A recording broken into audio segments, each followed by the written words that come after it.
Sa isang malayong kagubatan sa Pilipinas, may isang malaking elepante na nagngangalang Malakas.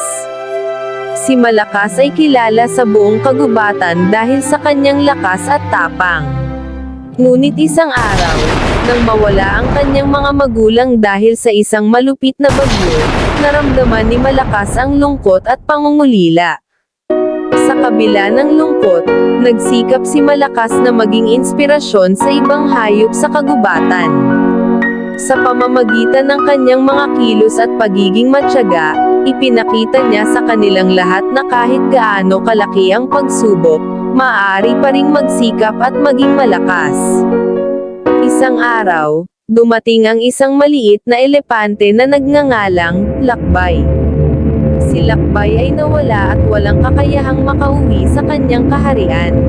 Nakita ni Malakas ang pangangailangan ni Lakbay ng tulong at agad siyang nagtangkang magbigay ng lakas at inspirasyon.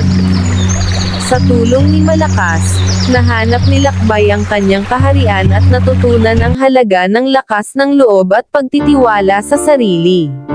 Sa paglipas ng panahon, naging magkaibigan sila at nagtagumpay sa pagharap sa mga pagsubok ng buhay.